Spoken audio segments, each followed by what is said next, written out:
In a moment, Joe Montaldo back with us as we talk about his latest study tracking how some human blood types may more likely have been from abduction experiences from ETs. It's an amazing story, and we've got it next on Coast to Coast AM. And welcome back to Coast, George Norrie with you. Joe Montaldo back with us, founder and director of ICAR, International Community for Alien Research. ICAR has close to 7,000 abduction cases on file. Mr. Montaldo has been a researcher, investigator of alien contact, abductions, and experiences for more than 30 years. He is the owner of Paranormal Radio and the host of Wake Up USA, a UFO study. He's also a board member representing contactees for Dr. Michael Sala's Exopolitics Institute. Joe, welcome back. How you been? Oh, good. Nice to hear from you again, George. It's been a while since I talked to you. You too. Life good? COVID okay? No problems there? Believe it or not, I was in L.A. for 10 days. I just got back. Picked up COVID while I was there. Oh, no. Did you? Yeah. But it was mild. I'm about 7 days through it. So, yeah, I was out there working press for Writers of the Future. So I was like, it's just one of them things when you're around that many people, two planes coming, two planes going and all that wonderful. But, hey, it happens sometimes. Yeah, you sound good, though. Yeah, I'm feeling way better, actually. It's just one of them things. What can you do? You just got to keep on plugging away. Yeah, I've been dying to talk to y'all for a while, but between hurricanes, I can't ever seem to get any free time anymore. Yeah, you're down still in Mississippi, aren't you? Yeah, that area? Mississippi and Louisiana. Yeah, my construction company's out in New Orleans, but we've been so busy. I mean, it's like every 2 years by the time we get caught up with our customers, we get another storm. Yeah, they just keep coming. Yeah, that's crazy. And I got so much research on the board. I'm like, look, stop. I need a break, hurricane. I need a break. I need to get caught up in my research is what we've been doing. We're getting ready to do a huge dump here in a couple of weeks. Well, good. Just make sure you update us, too, on that. Oh, I will. How did you get involved in ICAR? Oh, yeah, that's a good question. I was kind of anti-alien, anti-UFO when I was young. And I kept getting people just out of the blue would come tell me, I think I've been abducted. I'm like, what? I couldn't figure out why they were telling me in the first dang place. I was like, come on, people. I don't believe in this. Why you keep doing this? But after I met 4 or 5 people who were really, really, really credible, I mean, they were high up in their professions. They had a lot at stake. And I was like, well, there's got to be something to it. So I started out as a debunker, to be totally honest with you. So I was trying to debunk everything I could get my hands on. And I did manage to debunk a lot of stuff, but then there was just a lot of stuff I couldn't debunk. And the more I looked into it, the more I was like, man, come on. And so here we are. I think I'd have to call Jesse, but I think we're almost close to 90,000 cases now. Wow. And, it's almost. They got to update your bio now. Jeez. Matter of fact, that whole website's being updated for the dump. So I'll send y'all. I'm going to send you in this one, but I was flying and got caught in between. It was just kind of one of them weird things this week. But no, I've been missing y'all a lot. As a matter of fact, what got me is I was listening to someone talk about you were going to have dinner in L.A. with a comedian, and that's what made me think about y'all. I said, let me give him a call. And I just called him. We were talking about you having dinner with somebody out there. Hank Garrett from Car 54. Where are you? Remember that show? Okay. Yeah, okay. And way back. Yeah, so when I heard it, I said, you know what? I haven't talked to him in a while. Called around a couple of people I knew that might have the number because I had the old number, believe it or not, the 0100. That thing's probably older than I am. And then finally, I ran across one of my friends that had it. So let me give him a call. Lisa, give her a call and see if she can get me on. And here we are. So it's been a whirlwind, is what it's been. I mean, almost. Let's see. I've been married almost 40 years. So good for you. 37 years I've been doing this. 38 years I've been doing this now. And all we do is correlate data. Somebody said, well, I don't know why you don't want to get famous. It's from this. I said, the idea is just to get the research and put it into the field, get the research, put it into the field. And if people use it, they use it. If they don't, they don't. I noticed, matter of fact, I think it was The Returned. You were on the same episode with me. It was the second time I did the alien blood type release. I did it once in New York for a radio station, a TV station up there. And then Ancient Aliens called us and asked if we do The Return. And I said, okay, well, we'll put it on there. And then 2 years later, they invited us back. I think it was Taken is what the episode was. That was a great segment you did. Yeah, and there was a lot of good material on there. And so here we are all these years later, and we keep every decade we release a bunch of stuff. So that's what we're doing right now. This is part 2 of the blood study we're putting out. Because frankly, honestly, when I got into this, I never thought I would find a correlation with blood and abductees. I really thought it was going to be the same thing, 37% this, 18% that, 9% this, 7% that, 1.5% that. That's what I thought I was going to find. After about, I think we realized around 36,000 that we had something. And then we went back through all of our applications because that was just people going to the website who said they were abductees. So you got to kind of take that with a grain of salt. So we went back through all of our applications, and we noticed there was a trend. Rh negative was a trend. It was a hardcore trend. I think it's 69% of all of our abductees are Rh negative. That's amazing. It's weird because no one knows where Rh negative came from. It appeared 35 or 45,000 years ago out of the blue, and for no reason. As far as I know, Mother Nature didn't need it. She was well on her way to procreating our planet, and for a long time, Rh negative killed babies. I mean, that's why we used to have the. Well, some of you listeners are probably too young for this. In the old days, you used to have to get a blood test and to get a marriage license. That's right. That's absolutely and that's right. why, because Rh negative with Rh positive could create stillborn babies. So I'm thinking, why would Mother Nature create this? You know, so I met a hematologist. Actually, I met three. And when I contacted the first one, he laughed at me. He goes, "Oh, you do UFOs." He knew that?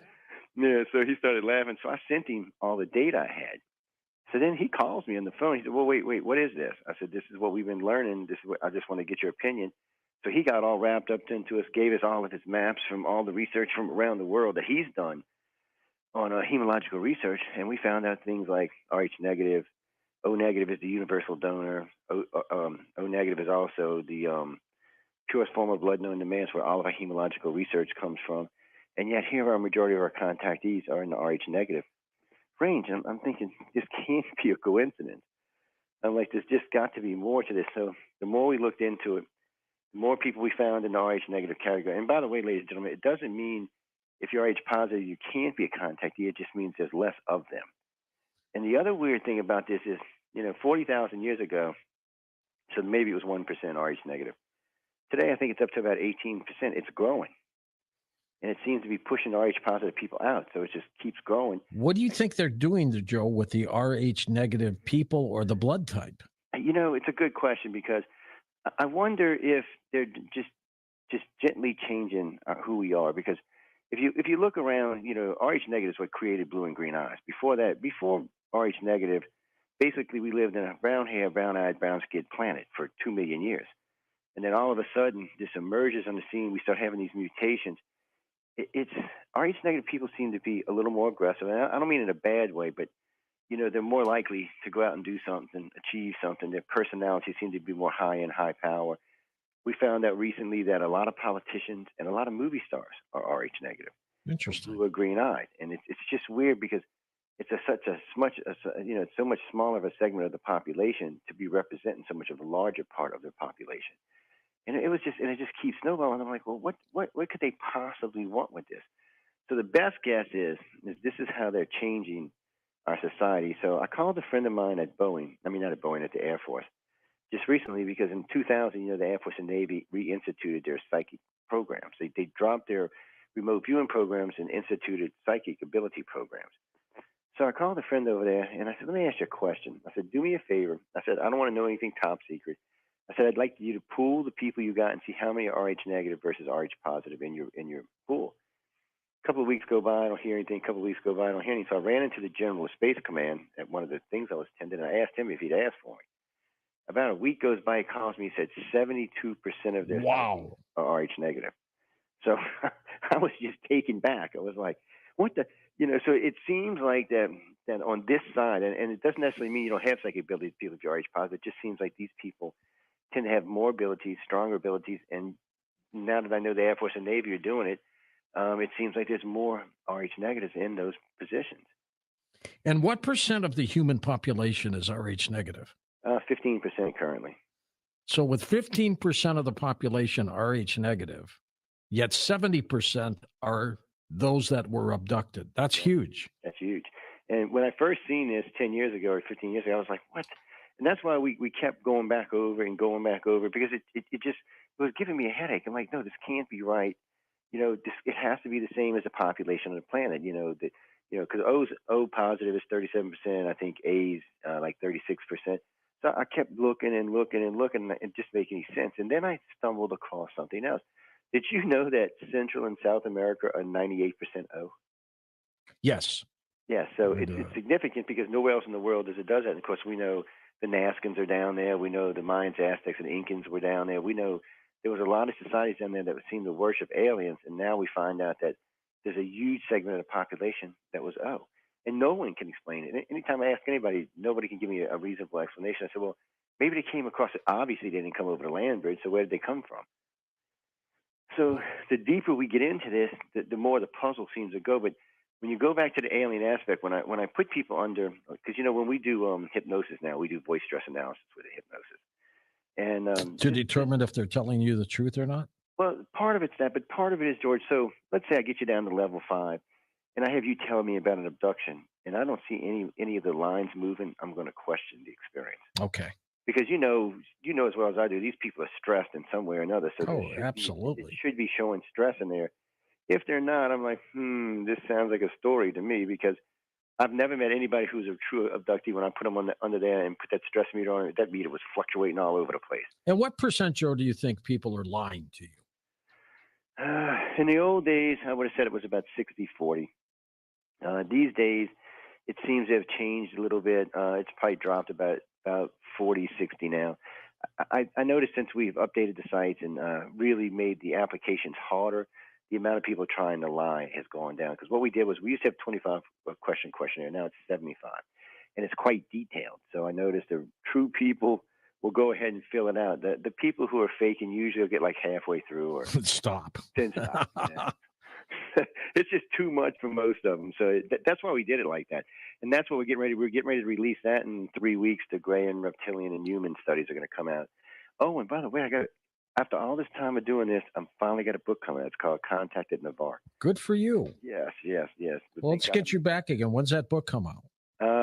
Hopefully in 5 weeks. I'm going to send it to some of my friends that I met in California from the writers, the award people at Writers of the Future, and let them edit it for me and look at it. Because it's because of them I'm writing it. They were driving me nuts about writing a book for the last 2 years. Well, you tell Lisa about it, and we'll get you back. I will. I'll definitely give her a call. As soon as it comes out, I'll holler at you, because it's going to be an interesting book. It is about an 11-day missing. It's a case we did where they lost 11 days in Gulf Breeze, Florida. All right, we'll do that. Now, what was the impetus to start the blood study? What was the reason? Well, one day I was sitting with my director who was taking over my job, and we were just going through applications. And she goes, Joe, there seems to be a lot of people in here, because we asked blood type on the application. Oh, you do? Okay. Yes, and it wasn't for anything particular at the time, though. And we noticed that a lot of them seemed to be Rh negative. So then we said, okay, we're going to launch this study and see what we find. So the first thing I did, I forgot where I was on radio somewhere, and I had launched and said, look, if you think you've been abducted or this, that, other thing, go to the ICAR site, take the thing, tell us what percentage, tell us what blood type you are. Tell us what color eyes you have, and what because it's 50-50 on contactees with green and blue eyes. So it's like their mutations are carrying true through the contactees, or abductees, whatever you want to call them. It seems to be carrying true through there. It's almost like whoever or whatever created this mutation way back in the day, it was intentional. Because because when I started this study, blue and green eyes were 5%. Now they're 18%.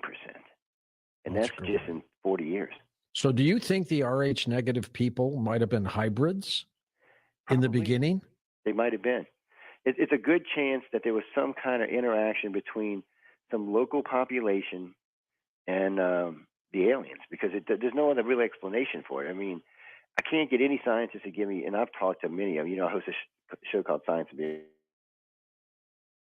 and no one can give me a reason why. I'm like, come on, guys. Y'all advanced. Y'all been doing this all your life. Tell me why this is here, and they can't. So when I say stuff like, well, could it have been some kind of hybrid? Maybe there was another population on the planet that we interbred with. They'll go for that as long as you don't use the word alien. As soon as you use the word alien, they get all, frenzy-winsy. Right. They don't want anything to do with it. But when you don't, they're like, well, it is popular. Maybe there was an indigenous population that we didn't know about that's since died off that was heavy Rh negative, and they just simply interbred with the rest of the population. That may or may not be true. I mean, none of us were around to know for sure, but it does seem like at the rate it's going, and when I talked with Bruce just recently, one of our hematologists, he said at the rate that this is going, he would suggest that Rh negative would be 50% in less than 20,000 years. In less than 100,000, it will be the dominant blood type on the planet. So that's huge. Yes, and that's a direction. I mean, somebody had to do that. Whether you want to blame it on Mother Nature, aliens, or whatever, something is changed the course of humans. And when you look at Rh negative people's personalities, they're different than Rh positive personalities. It's not necessarily that one's better or worse than the other; they're just different. They tend to be more; their psychic abilities tend to stand out more. They tend to be more go-getters. They tend to want to be more involved with things on the planet. I notice a lot of them tend to, how can I say this politely? Yes, we are very remember green. this is radio. This Yes, is radio. yes, they're very green. We'll leave it at that, and which is a good thing. It's not a bad thing. It's just they get a little overly ambitious with it sometimes. But it's not like anybody's telling me, "Oh, the planet's going to die or end." They just want to see a significant change in our population. Are you baffled by this study, by the results that you're A lot getting? of it I am because some things to us it gives us something to look for now. And it also helps us with when we're dealing with other contactees. But there's really just no simple explanation for it other than alien contact. No one can give me an explanation for where this came from or why it's here or why it's pushing so hard through our DNA in our life. Because really, just in the 30 years I've been in this, it's changed. I mean, both Rh negative is going up and blue and green eyes have gone up, and it seems to be moving faster than it should be. If it started out at whatever percentage way back 40,000 years ago, and then all of a sudden it was 15%, now it's 18%. 20,000 will be over 50%. 40,000 will be closer to 80%. Why? Why is this going this way? And I mean, we've got all the maps that show all the how all the planets laid out as far as its blood types. And this is weird because South and Central America, like we said earlier, are 98% O. And then The Middle East too. yeah, I'm O positive, for example. and so that's what I tell people. People ask me all the time, well, positive people are abductees. I said, yes, positive people are abductees. It just seems like we're just being changed slowly but surely. The population is being manipulated, but not in a way that, how can I say this? So whoever started this or whatever started this manipulated the population, and now it's just taking its own course. It's kind of like COVID. It just took off, and now it's doing its own thing. And it just keeps moving forward. It keeps going. It keeps moving forward. And more people calling us and coming in are H positive. When I talked to Jessie a couple of weeks ago, she wanted to update it because they're in the middle of rebuilding the site. She wanted to update it to like 74% of the abductees are Rh negative. And I'm like, I don't understand why it keeps going and keeps pushing. And when you interview these people, they are very intelligent, kind of laid back, but kind of aggressive at the same time, if that makes sense. So Are they scared? no, they're not actually. They seem to embrace it. That's another weird thing. I mean, when I talk to people about this and say, the majority of people who are being abducted are HR, they're all like, "Oh, really? Man, that sounds." Do they only recollect, Joe, under hypnosis, or do they know about it in their normal casual living? It depends on the individual. Some people just know it's part of their life, and they've incorporated it in their life. Some people they don't realize it until you put them under, and then it comes out. And we're so strict about hypnosis that it's scary, but because we want everything to be legit. We don't do hypnosis. In other words, we're not going to use questions like aliens or extraterrestrials or blood type or any of that. And I'm just going to ask you about an experience that you've had, and I want you to tell me forward and backward, and then we'll set up a line of questioning for it. But that way it works really well. And of course, we have the voice stress running, and we always make them bring somebody with them when we're doing hypnosis for their safety and ours. So it works really good. But for some reason, they're embracing this at a scary way. I mean, when I was speaking just recently at a conference in D.C. Hold on for a second, Joe. We're coming up to the break. We'll pick that up. And then I want to get into the reptilian and gray questionnaire that you've talked about and see what's going on in that arena as well. Joe Montaldo with us. His website is icar1.com. It's all linked up for you at coasttocoastam.com.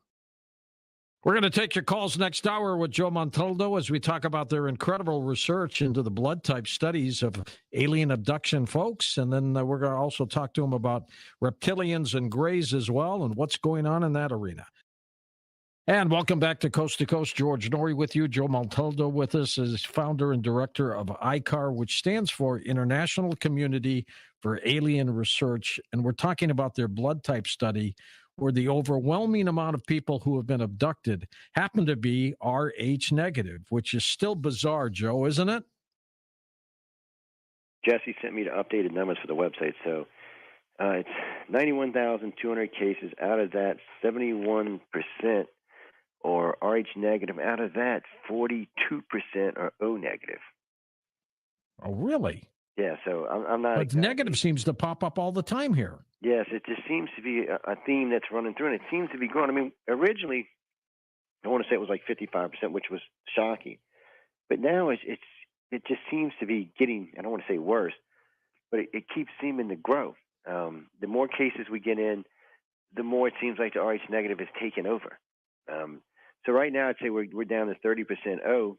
I mean, not O, 30% positive, which is weird to me since the planet is what 85% positive. We'll say for the sake of argument, Yeah. this is growing 80% positive. It's two and two is not making four here. It's making more like 40. It's one of these things that you have to stop and wonder why. And then, it's funny sometimes when we ask the blood type question, we actually have a kit that you can get off the site for free.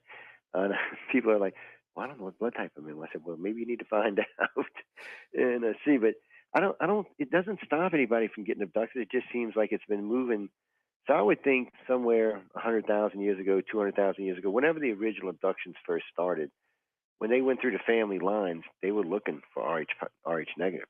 I didn't know what my blood type was until I went in the Navy and they needed it for my dog tags. That's what I learned too, by the way, when I was Yes. in the Navy. That's when I learned about it. But it's a strange thing, and it is strange how many people don't actually know their blood type. People, you should always know your blood type. Even though Rh negative is the universal donor, you should always know your blood type in case you're somewhere that doesn't have Rh That's negative. right. And you need blood quick. You don't And you want to do, go. but What for does some your reason, gut tell you, Joe? What do you think's going on? I think they're adjusting our population. I think they're changing our population. In a good way or a bad way? I want to say it's in a good way. I mean, most of our Rh negative people I meet seem to be pretty even keeled, pretty comfortable people. There's a couple of charts on our website that show you the difference between Rh positive and Rh negative people. They're different in different ways in personality traits. And when I first got involved with this, you could have not convinced me that there was personality traits by blood type. I wouldn't have believed you. If I wouldn't have seen it for myself, I still wouldn't believe it. But now that I've seen it, there's definitely a difference between O positive people and O negative people. There's just a difference in their personality. And the O negative people just seem to be more conscientious about the planet, more conscientious in general, and they seem to really want to change things. But I mean, if they can or not, we know what's going on around the world right now. So whether they can change it, maybe we should find out what Putin is. Yeah, that's really maybe he doesn't even have any blood. That's what Hmm. I'm thinking. Maybe he's that golden blood, no antigens. I don't know. It's a kind of a scary thing to see that something somewhere, whether it was Mother Nature or an alien, something sent us on a new traveling journey. And in 100,000 years or 200,000 years, our society is going to change. We're going to be a different society. We'll be way more blue and green eyed people than brown. I mean, and everybody knows brown was dominant, it still is dominant, but eventually it won't be. Do you think mainstream media will pick up on this study? Every now and then, somebody will call me from mainstream media. I've done NBC once or twice with it. CBS did it once. Of course, Ancient Aliens did it once on Discovery. But it's, I think it's too scary for them because just to put this in perspective, I had done an interview with Rachel Maddow, but not about this, about something else. And when I was there, I was talking with this other guy, and it scared him. I said, well, I'm O positive. My family's going to be pushed out. I said, no. More than likely, as the O negatives grow, you'll start breeding with the O negatives. Your family just will become O negative as it goes on. I said, that's what's going to happen. I said, we're just going to keep breeding backwards until finally we're all O negative or close to O negative. One day it'll be 85% O negative and 15% O positive, or Rh positive, I should say. We're going to take calls next hour with it, Joe, so make sure you jump on board. Let's talk about the reptilians and the Greys for a moment, Joe. Do they come across as being evil? The reptilians and the Greys are okay? Well, it's hard to put it on a term because, so if you're one of the ones being abducted, yeah, you might think they're evil. But if you're not, and you're just one of the ones working along with the group, like one of the keepers, no, you don't. So one of the first things we learned, but we were very wrong in the early days. We thought the Greys worked for the reptilians and humans. We found that no, that's not true, that the reptilians and humans are scared of the Greys. The Greys use an organic technology. They meld with their ship, and their ship's alive. It's just a whole different kind of technology than what the reptilians use. The reptilians is weird because if you go to the ancient world, so if you go pre-Christ, almost everybody who talks about the reptilians worships them. All throughout South America, the Middle East, and even in Africa, they worship them as the bringers of life and the bearers of life. Good people, okay? And even the Dogon talk about them in a good way. Mm-hmm. But after Christ was born, it changed. We seen an emergence of the Greys on the scene, and the reptilians became evil. They were the ones. The serpent, of course, is the one who gave Eve the apple. That story, by the way, is common amongst all of the ancient world, not just amongst the Christians. It come to find out when we started doing our research that this is a common story that the reptilians brought life. There's another story about the Sumerians that were slave race at the time. The reptilians came and interbred with them and enslaved. Now, so everybody who doesn't know this, every human on the planet has a reptilian section in their brain, and we would not be who we are without it. Oh, that's true. I've always thought, though, the reptilian side of the ETs reminded me of Lucifer, Satan. Well, they kind of do in some ways. But one of the other things we found out in the last 20 years is they seem to have a caste system. So it looks like there's a warrior caste, a religious caste. There just seems to be 7 or 8 castes. We found out that some of them seem to be winged. Some of them have gills. They have different types of bodies, even though they got a basic build, around 7 or 8 foot tall, probably around 500 or 600 pounds. They differ from piece to piece. So I'm thinking, we always talk about the draconians. That might just be a colony. They may have been a colony here, and they either may naturally change, or maybe they genetically change themselves and live on different worlds. But in our culture, we've heard about winged reptilians, snake type reptilians, definitely gilled reptilians, things like that seem to be all over. And what's funny about the reptilians is, since they're like the Greys, they only abduct in family lines, they're very protective of their family lines. But if you're outside that family line, you're just garbage to them. You're just trash, nastiness. They don't care about you. You're not part of whatever their excuse me, their project is on their planet. And if you get in the way, they will squash your butt like a bug. The Greys seem to be a little bit different in the fact that the Greys seem to have come here maybe to keep the humans and reptilians from getting into it, because the human aliens are what established the Sumerian colonies, and the reptilians are the ones that were directly interfering with it. So I think the Greys were sent here probably by the light beams to keep them from getting into a fight. They were probably like, "Look, guys, no, we're not starting any stellar things." I wonder, Joe, if the ETs that we apparently have from crashed saucers have been blood typed, and I wonder if they're RH negative. They might be. It's interesting you said that, because one of the things we talk about, 3 types of aliens, 3 types of blood: Greys, reptilians, and humans, A, B, and O. And maybe one of them. Dogon seemed to think maybe it was the reptilians that would bring her life. A lot of people think it's just the Greys. Because of where the time frame is this on, I'm thinking probably whoever gave us that reptilian section in our brain gave us that RH negative. And probably the Greys reinforced it later on. Because I can't find any mention of the Greys pre-Christ.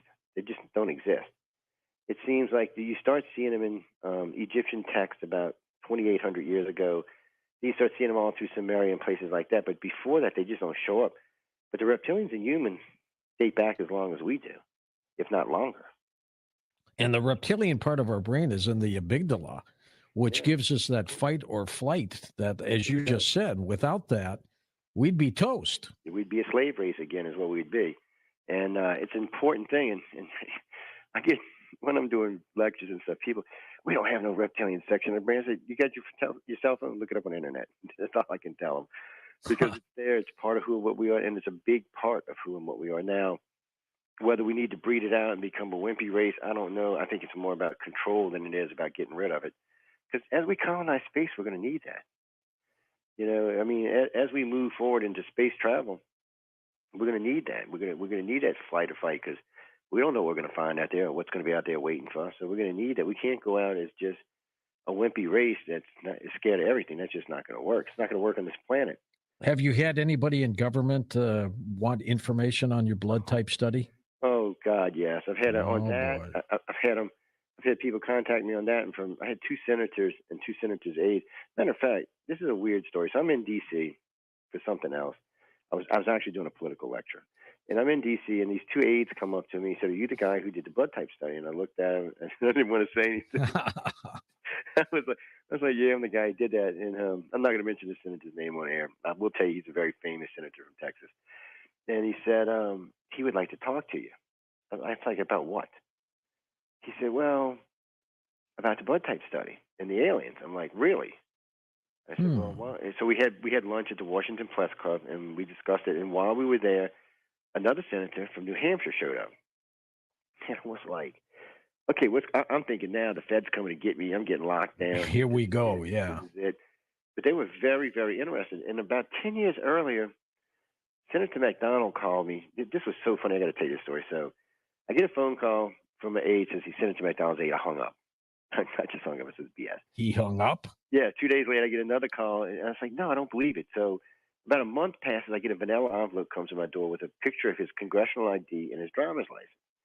And I'm thinking, no. And I ignored it. And I got a couple more calls and I ignored it. Well, I still remember my wife. My wife says, there are two guys in black suits standing at the front door looking for you. Oh, Black limousine. I'm like, oh, I'm going. I'm done. It's over with. the men in black. Here they go. Senator McDonald, who at the time was in charge of all of our top secret stuff in the country, had a black triangle experience while driving to New Mexico. And someone told him I was a guy to talk to. I had the information on. And I had a lot of information on him at the time. And I gave him everything I had. And I figured, okay, I'm never going to hear from this guy. We went to lunch, and he was a real nice guy. He's an old guy, but a real nice guy. So I gave him all the information I had and said, okay, we're done. So I get a letter from him. He said, I got a phone call. He said, Joe, you do have a Class 10 security clearance. I said, yeah, because I used to work all over the Nimitz. He said, I'm going to send you something. And he sends me this big, thick vanilla envelope with the whole entire layout of the SR-3s, the Aurora, and two other craft that we're currently having production. And this was in the mid-90s. I was like, well, this was really sweet. And then it was weird. About 2 years later, he just croaked over. I shouldn't say that. He just died. But I've had several people over in the governments lately approach me. And then because I said something with Stephen Bissett a couple of months ago on a radio show about being on board the Nimitz when Reagan came on board. I remember that. Yeah, and well, there was a UFO landing when Reagan was there. I heard about that. Yeah, so it was. So what happened was I had signed an agreement. Everybody on board who's seen this had to sign their rights away, basically. Well, it was for 33 years. When it ended, I was talking with Steve, and I said, well, I'll talk about it. Not even a week later, a guy shows up at my door with a new security arrangement. Like you violated something, right? He said, you're not in any trouble, Joe, but you're going to sign this. You're not going to talk about it anymore. I was like, what? Because, my Class 10 security is for life. Every 4 years, the FBI does a background check on me to make sure I haven't violated anything. This was different. This was separate from that. He showed up at my house, signed. He said, I've already talked to all your friends. He said, I can't use the language he used. And he said, sign it or else. So, what am I going to do? I'm not going to get in a fight with the federal government and the military, so I signed it. So now I can't talk about it until I die. So when I come back, I can talk about it. Great. But it's already out there. They didn't pull the archives. Well, Reagan was a believer, too. Oh, Reagan was a big believer. And, Reagan was interesting because he instituted so many things that Pine Gap, HARP facilities, Star Wars. He gave, 7 speeches where he talked about contact. He was definitely, he knew something. I don't know what he knew, but whatever he knew scared him because, Pine Gap is the Joint British Defense of Outer Space. I don't know what we're defending ourselves from. HARP facilities punching old holes all up in the ionosphere with these big, huge lasers. And then Star Wars, I got to go to Los Alamos to see an expedition of one of the Star Wars lasers. And they were superheating these big discs and shooting them into space. It was crazy looking. I mean, these things were just vented, ribbed disc looking things, and they would put the laser on these and then shoot it up into space. Because we weren't using them for shooting down missiles, I think they were going to try to make a launching thing out of them. Well, listen to this possibility, Joe. Not that the aliens are abducting people who are RH negative, but they're abducting people and turning their blood into RH negative. It's quite possible, and I can't rule that out in any shape, form, or fashion. I remember that movie Taken, that TV series Taken, and I got to thinking about it, and there were some things that went on in there experiment-wise that would suggest that they might be doing just that. They may be taking children out of the womb.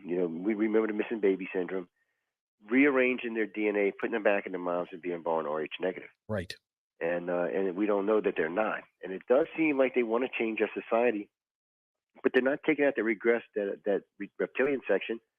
Do you have anybody in the study that may have said, gosh, I thought I was O positive, but I ended up being RH negative? Actually, we've had several people who seem to have changed blood types in the last 15 years. Even their doctors are confounded by it. See, there you go. And I went in and talked to a couple of doctors because I didn't think they were going to talk to, but all of them were willing to talk to me. And I said, well, look, can you explain? He said, no, I can't explain it.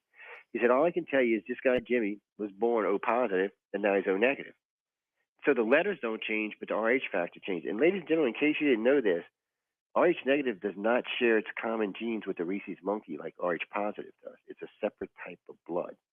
It's a very weird thing because RH means Reese's monkey is what it means, and all RH positive people share 2% of their DNA with a Reese's monkey, but the RH negative don't. Why the hell is that? Excuse my language. Why is that? It's what is the change going on here? So you might watch it, George. You might wake up one morning and have a whole different blood type. It's bingo. But I won't know until I go get checked. That's true. Until one day you're in the hospital and they're pumping the wrong blood into your veins. They're like, why is he having this reaction? This is his blood type, and then they type it. It's something different. But there has been, I can't tell you how many. I want to say at least 100 cases in the last decade where it seems like the person's blood type changed. That's amazing. Spell out your website to folks, Joe. Oh, it's www.icar1.com. You can always find us there. And as far as the radio stuff, just type in my name. It'll bring you right to wherever we're at. Okay, we're going to come back in just a moment here on Coast to Coast and take final calls with Joe Montaldo. So get ready to make the call. We'll get you on, and we will talk for the next hour about abductions, blood types, you name it. We got it.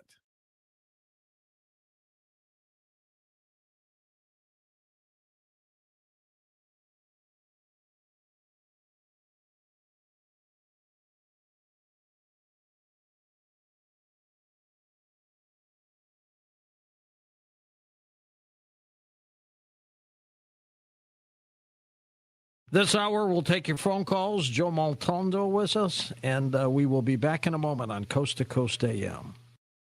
And welcome back to Coast. George Norrie with you, Joe Montaldo with us. Joe, in your 37 years of research, have you ever seen anything as weird as this blood study type?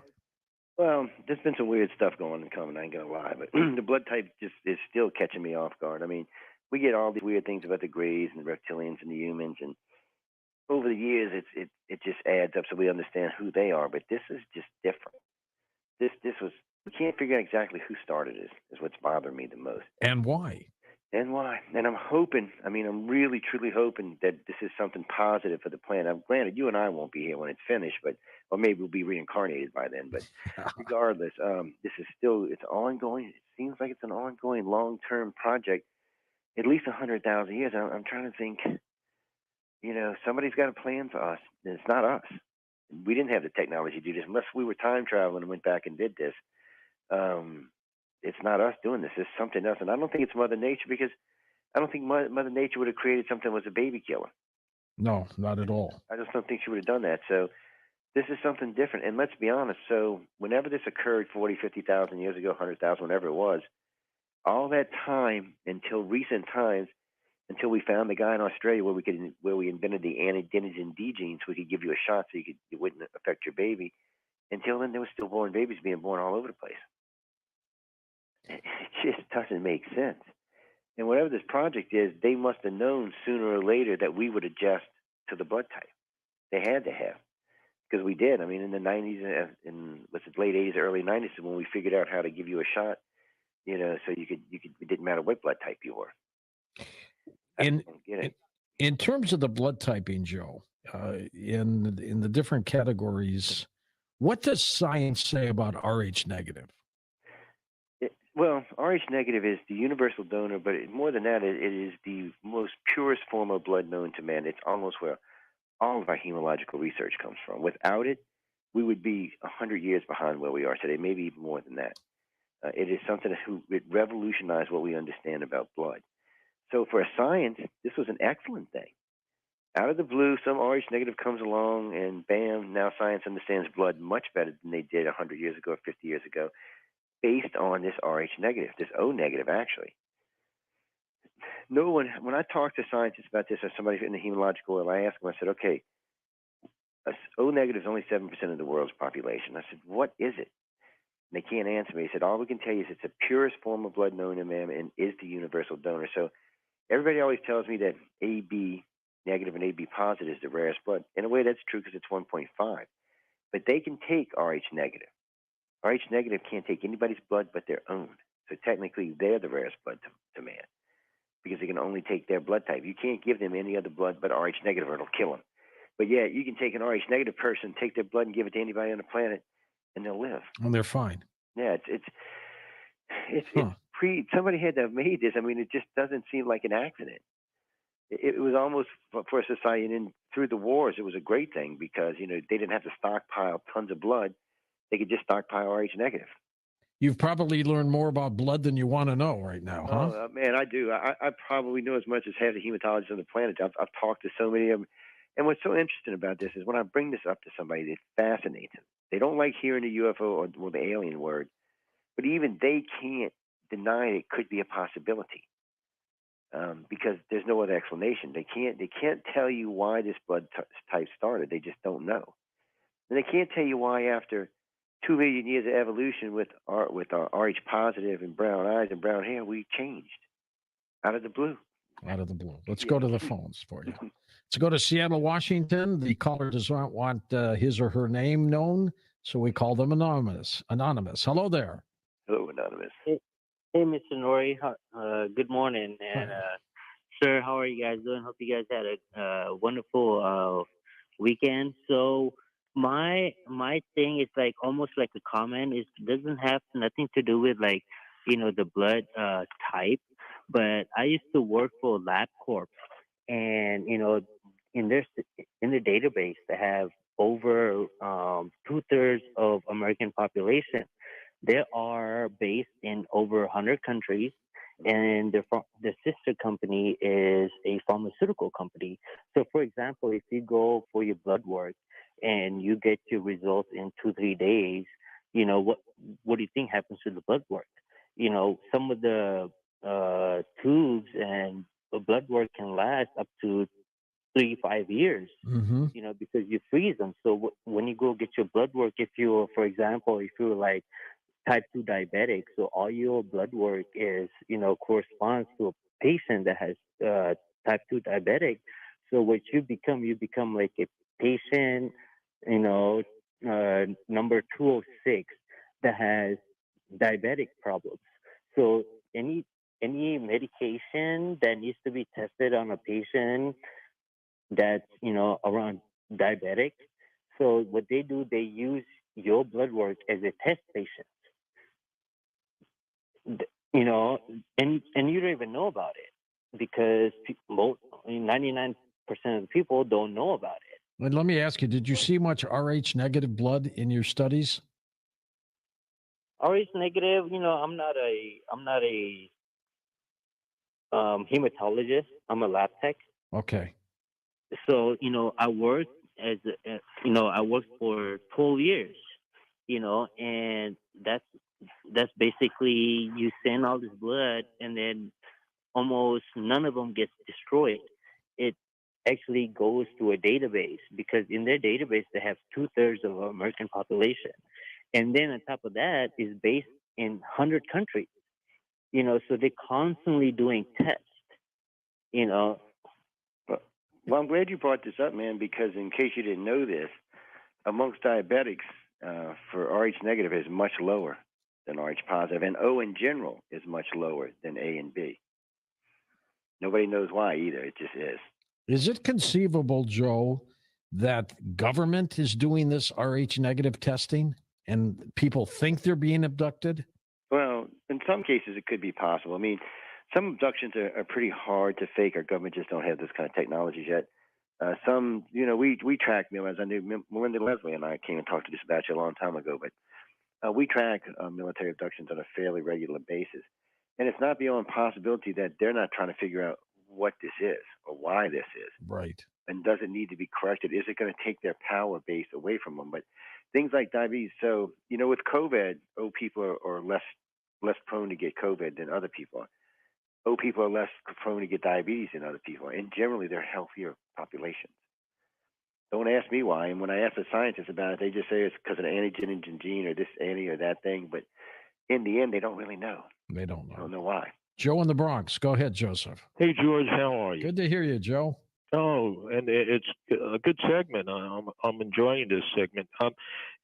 Joe, would the brain chemistry be changed when the conversion from AO or whatever is made to Rh negative? And what effect would that have on the individual? Well, I imagine it would change. What effect it would be, That's a good question. We'll probably launch a study just because you asked me that question, man. But it's a tough thing to say because we know that the reptilian part of our brain drives part of us. We know our blood types, being O negative or Rh negative versus Rh positive, also drive our personalities. So I would assume if there was a serious change and it was pushed through your brain, that you would see a significant change in who and what you're. I guess in some cases you could even call it a walk-in. That's how significant your personality would change from one to the other. So like with George, he might become 3 times as hyperactive as he already is. So he's a go-getter to start off with. I can only imagine if he was souped up 3 times faster, what it would be like for Oh, him. jeez. And I would think you would see this across the general population if that's what was being done. And I'm not going to rule out that our government hasn't figured out that maybe we should see if what kind of breeding we can do, selective breeding amongst Rh negative people. So maybe they're backbreeding the populations together, the ABs, the Os, the Rh negatives, the O negatives, in the whole 9 yards. They may be breeding just the Rh negatives to see what comes out of it. Because if it's true, like my Air Force buddy told me, the general told me, then it's quite possible that it would be to their benefit to breed what we would call super Rh negative people who had abilities far beyond anything we understand right now. I know we have really good telepaths, really good empaths. What our government wants is telekinesis. Now, I'm pretty sure we don't have any significant power because people like Trump or Biden or anybody for that matter, Putin, if they had the ability to use it, someone with telekinesis, I mean, you could squeeze someone's blood vessel in their brain and give them aneurysm, and it would look like a natural death, or squeeze an artery in the heart. Obviously, we don't have world leaders dropping dead around the world, so more than likely we haven't reached that level of technology. But it doesn't mean our government's not working on it. Well, that's true. We never thought they were working on some of these bioweapons, did we? Yeah, we didn't. That's true. Hell, for a long time, we didn't even know they were working with remote viewers. We found that thanks to Ed Dames. We found that out a long time ago. So our government tends to keep a lot of secrets from us for whatever reasons they see fit. And things like this, if they saw that they were any kind of advantage to Rh negative, you can bet some lab somewhere is working on this. Let's go to first-time caller Lisa in Salt Lake City, Utah. Hi, Lisa.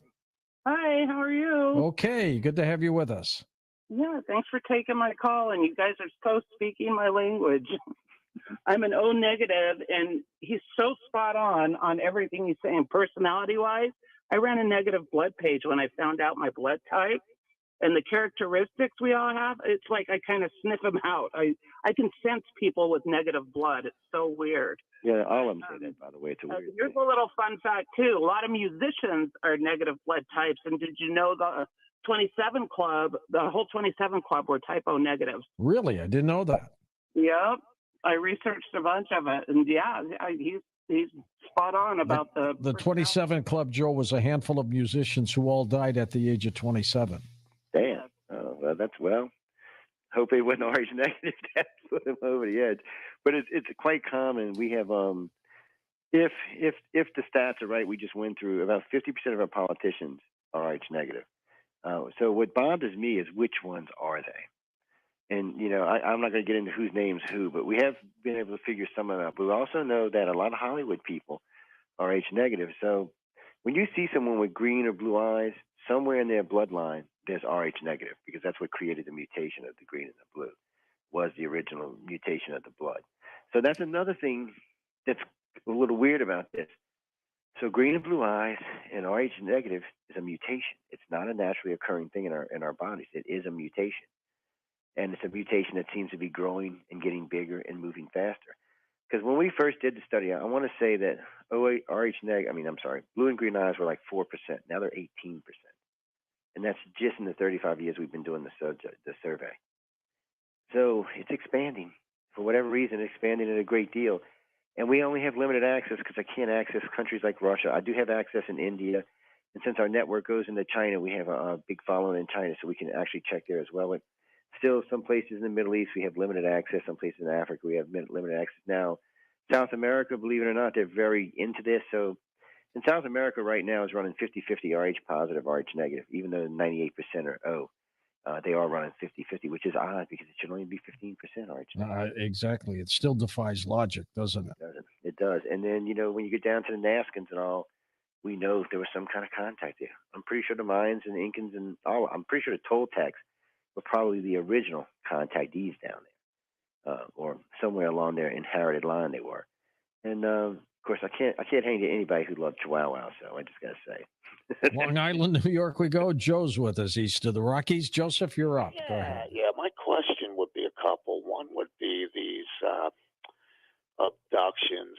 I don't understand how someone could be abducted to a ship, given the logistics of the ships, how they maneuver. I don't think someone could. That people would be thrown around all over the place. I don't think they could withstand it. So I think there's a gap in what is actually happening. Are these people actually on a ship, or is there another explanation as to how a ship could maneuver like that? You're thinking of technology based on what we understand. Just in our own ships, which Elon Musk is one of the ones working this, is called inertial dampers. With that, nobody's getting thrown around. No, or they're strapped down too, Joe. Yeah, and I would imagine an advanced race has already licked this problem, or they wouldn't be able to travel through deep space. So, when you're talking to speeds faster than light, or even jumping holes, you're going to need either some type of inertial damper system, or something that you're tied down tight to, so you don't get squished every time the ship stops or every time the ship takes off. So that is something I'm pretty sure they've already done, but we've had too many good videos of ships hovering over places. But I'm going to be honest with you, and I've said this 100 times, and it makes ufology people really mad. I don't think non-abductees can see UFOs. Almost everybody I've ever talked to me, the UFO is a trigger memory. Just like in the old days, we used to talk about owls and stuff like this. These are trigger memories. This is to let you know something happened to you.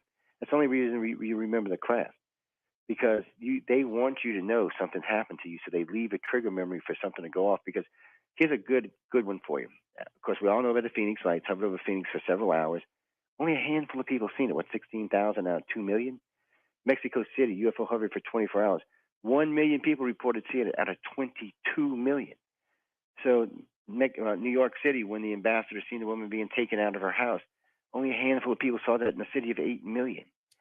So I don't think you can just see a UFO unless you've already been touched by one, or they want you to see it. I think their technology is far beyond ours, and if they don't want to be seen, they don't have to be seen. I don't. When people tell me about crashes, and I'm very skeptical about crashes, because one, we wouldn't even let China keep our plane when we crashed it. We were going to go to war over it. So I doubt an alien race is going to let us keep anything that could advance us in those ways. Unless they dumped it on purpose. And yes, and I was getting ready to say, unless it's like maybe it's a scout craft, or maybe it's a shuttle, something that's binary that we can learn from, but doesn't have massive weaponry on it. Exactly. And that's what Roswell sounded like. It sounded like something, because I've never heard anybody talk about big weapons or anything like that being found. This sounded like a ship that crashed, and because it broke up, it made me think that it had to be something smaller, a shuttle, something like that, because any craft that can do interstellar space is not going to break up and impact. It's going to probably stay intact when it hits the ground. It's probably not going to shatter, because it has to take micrometeorites and all sorts of other things at high speed. So impacting on a planet would probably come in one piece. I doubt it would break up like that. So it made me think that more than likely Roswell, if it was an alien, it was probably some type of shuttlecraft, or maybe a cargo ship of some kind. And the ET said, well, it's very benign. They can keep it, because if you go back and look at the Roswell paper, 3 days after the report, they put three things in the paper. They put what we would consider aircraft aluminum today, a microchip, and fiber optics, which none of what was invented at the time of the crash. So, but it's all stuff we use standard today. So there is a link bringing it forward. It's just, I don't think if they had something with massive weapons on, they were going to let us keep it, because as a species, we're still dangerous. And what would we do if we had an advanced spacecraft with big weapons on it that could fly around the galaxy? Would you trust us with it? I wouldn't. Well, and there have been great reports of them shutting down missile silos. Oh, yeah, and there's at least a dozen, two reports of that, both in the United States and Russia. I wish they'd go shut Russia down right now, but I guess that's not going to happen. But they don't really seem to interfere with our politics, but they do seem to interfere with our population. I mean, would they stop an asteroid, Joe, if it was headed this way?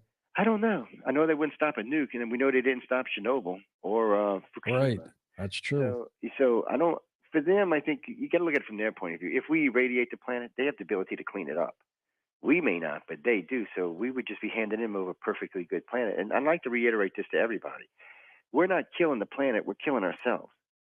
The planet will survive long after we're gone, even if we and regenerate. Yeah, and regenerate, and we'll be long gone and dead. So people, you need to keep that in mind. It's not the planet we're killing ourselves. So if y'all want to live and be around a million years from now, you better straighten out your act. And I'm hoping that's part of the RH negative thing. I hope that's what's driving, because a lot of my RH negative friends I know are very, very in tune with the planet. They want to see in mankind. And Joe, and you know, a lot of them, I hate to say it like this because I'm gonna catch flack for this, they're kind of new agey. They're very brilliant, but they want to see us survive as a species. They want to see us colonize. Hell, I want to go live with Elon Musk on Mars. You know, I heard Just don't put a Neuralink in your head, Joe. Oh wait, I don't know about no Neuralink. You don't have to do that. We're going to take a quick break, Joseph, and come back and take final calls with you in a moment on Coast to Coast AM. And welcome back. Our final segment with Joe Montaldo as we talk about his study, a blood study. Joe, will the members of ICAR come up to some conclusions based on the study? Yeah, we've come to the conclusion that somebody's definitely interfering in our society. Yeah. And for whatever reason, you know, for the most part, we really do think that it is to move us forward as a society. But yeah, I hate saying it like that because everybody I know with RH positive thinks, well, are we being left behind? I said, no, you're being bred out. There's a difference. And what I mean by that is you're not being left behind. Eventually, we will just breed out. Just as we started as RH positive 2 million years ago, you know, a couple 100,000 years down the line from now, we're just going to be RH positive. We're just going to breed ourselves out into a different type of species, more telepathic, probably more honest, more open, just a different kind of species. And there's definitely a difference in personality between RH positive and RH negative people. Amazing. It's a strange thing, you know. Somebody always gets offended when I say this. It's not meant to be that way. I'm not the one who did this. I'm not even the one who started this. And frankly, it took me 10 years before I even believed it. I had to see just tons and tons and tons of data. And then I had to have several hematologists help me out to make me understand that there is something going on in our society. And it does seem to be that slowly but surely and methodically, the RH negative is just breeding in more every year. Seems to be a little bit more, seems to be a little more, seems to be a little bit more. At this rate, in less than 1,000 years, it will have, it'll be at least 50% blue-eye and green-eye, which is really weird since they didn't even exist that long ago. And I mean, just recently, as far as just 20 or 30 years ago, they were only 4% of the population. It is bizarre, isn't it? It is. It just seems like we just keep moving forward and it keeps going on. And for some reason, science is, or I don't know if they're ignoring it or just not saying anything to us about it. I can't be the only one who found this. I mean, that's impossible, especially since I turned it over to at least 3 major hematologists. Somebody else has got to be tracking this besides us. Are the hematologists baffled too? They are, because they don't know what it is. They don't know how it happened. They'll come up, they'll try to razzle-dazzle you for a little while. But when I put it right to them, I said, okay, explain to me why Mother Nature did this. And they can't. They're just baffled as we are. And they don't understand why it keeps growing. You know, originally when I talked to them, they said, oh, it's going to plateau at 15%. But now it's moved from there. It's going up higher and higher. And it just keeps growing. And no one can come up with a coherent explanation why other than something or someone interfered in our society. And obviously, it's not us. We didn't have this technology 100,000 years ago. It's got to be somebody else. Let's take final calls for you, Joel. Let's go west of the Rockies. Jeff's with us, Santa Rosa, California. Hey, Jeffrey. Hey, guys. I was listening to the RH negative thing, and it seems to me that gene editing has a lot of programming in it that has to do with green and just mind control type stuff. And I couldn't help but think that the research I've been doing on the Pleiad Galactic specifically they've written that they're going to breed us out of existence into bodies that we no longer will be able to inhabit, you know, reincarnate into, and they'll have them to do with as they please. So my question to you is, with your clearance, and you don't have to answer this question, can you get Pleiad, Pleiaran or Tagetan or whomever blood types that our government might have in a dungeon someplace, or other galactic entities that we've captured through our space programs, and compare it with your information to get a better idea of what's going on? Well, that's an interesting question because a couple of people I've talked to about this, both in the government and out of the government, seem to think that the 3 major races that visit here are the 3 blood types we carry today. And then that the Greys are the ones that instituted the RH negative, probably brought O and O negative to us. They do think one, like the planes, they do think are either A or B, and the reptilians are one of the other ones.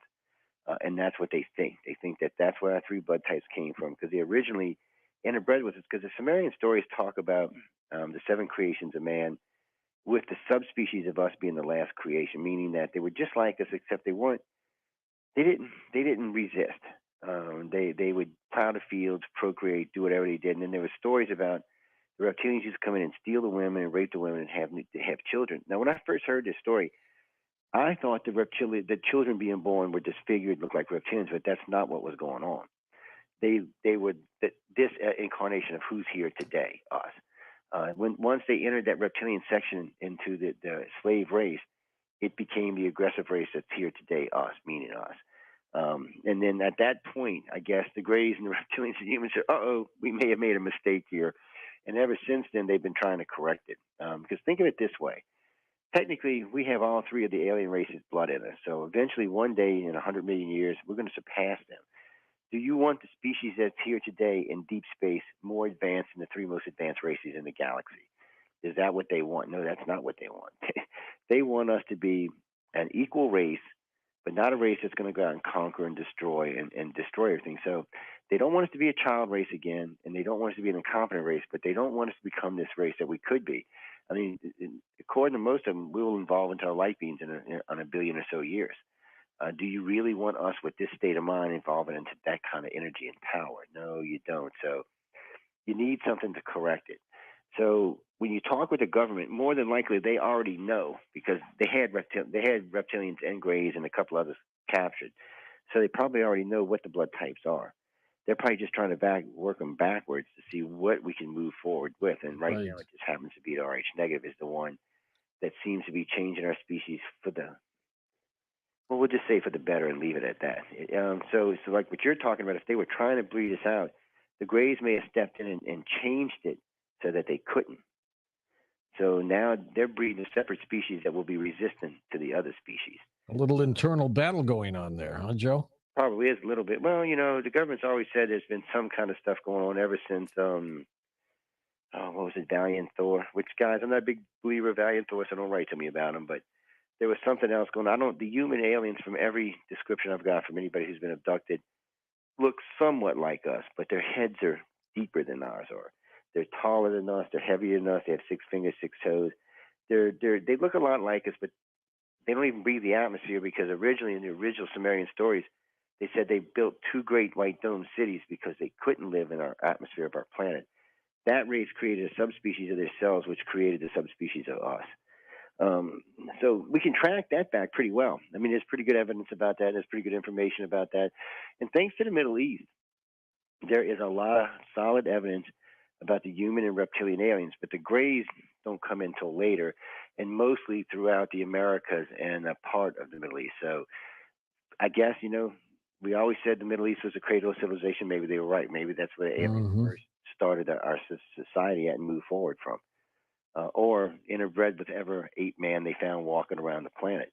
But the Sumerians are quite clear in the 7 creations of man, with our subspecies being the last creation where the reptilians intervened and created the species that's here today. But today we know that the reptilians, the humans and Greys, DNA is in us because that's how they track us. So they only abduct in family lines, all 3 of them. That's all they do. There's no such thing as a first-time abductee or last one-time abductee. That's not true. And Travis and I had this very same conversation when I freaked him out on air one night about it. It just doesn't happen. You may not remember anything else, but they only abduct inside of family lines.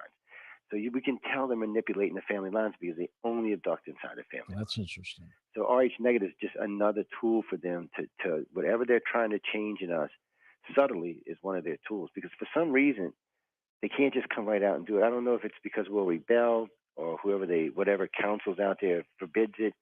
No one really knows why, but they only interfere X amount. Like we were talking earlier, they didn't stop Fukushima, they didn't stop Nagasaki, they didn't stop any nukes on the planet whatsoever. They have warned us because they've stopped our nuclear arsenals, but they haven't stopped us from using them, and they haven't stopped us from blowing up.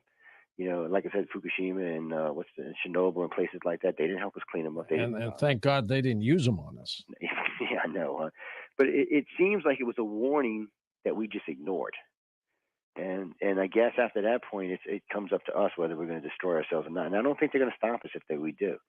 I think they're going to be like, "Wait, we warned you. We tried to help you out, you dumb humans. Well, whoever's left, we'll just deal with, and we'll go from there." I don't think they feel like they should stop us. Probably because no one ever stopped them. You know, it's just the course of evolution. And if our evolution is extinction, I don't think they're going to stop that. Let's go to Wayne in Tacoma, Washington. Hi, Wayne. Good evening, gentlemen, Sir George and Joe. Hi there. People were asking, Joe from New York was asking, I don't understand how these people can be, not smashed and thrown around inside these craft moving so fast. And really, the explanation is quite simple. And the engineer Salvador Pass from the Navy Warfare Department, who patented the portable nuclear fusion device that powers the underwater aerial device that the Navy has also patented that's gravitational. And think of it as an Earth. It actually is an Earth-type device that has a tremendous feel about it. And whether it's traveling slow or super fast, and the strongest explanation I could give you of a picture of this is the largest UFO that's ever been seen was one coming directly through our sun. That was a huge craft of a cubic shape. And these don't have to be aerodynamic. It can be any shape. And they have gravitational control with a force field around them. And, and the power to go through the sun in a matter of a nanosecond, no problem. And the same thing for any other planet. So you just imagine that power. Well, NASA had gotten in trouble because they had one of their sun cameras had taken 4 pictures, what looked like to be cubes sitting equal distance from each other. So they tried to say it was lens flare, and then they tried to say it was something else. And then right outside of Jupiter, they had the same 4 cubes. Had nothing to do with their camera. It was a whole different camera. As a matter of fact, it was a satellite. So NASA was just, after that, I noticed they dropped the whole thing. Now, whatever it is out there, they're huge. Anything that you can see up against the sun, is massive. Probably 3 or 4 times the size of our moon at least. Bigger than Mercury for sure. So whatever these craft are, and you're right, they do kind of look like the Borg ship, the ones you're talking about. I've seen them on 3 or 4 occasions. In pictures, and they do look like a giant Borg cube, just that don't seem to. The gravity of mass doesn't seem to affect. I guess they're too big to get near our planet. That's because people used to always tell me about Naribu coming close to Earth at 5 times the size of Earth. Well, we know that's not true because it would have crushed our planet. That's right. It would have killed everything on it. It would have distorted and destroyed our planet in ways we can't even understand. Maybe that's what the asteroid belt is Naribu, because it's 5 times the size of Earth. But things like this, we do know are out there because we've got pictures of them. Let's go to Diana in Antelope Valley, California. Hey, Diana, go ahead. Hi, thank you so much. I dream every night, but I'm really going to dream tonight. Oh, yeah.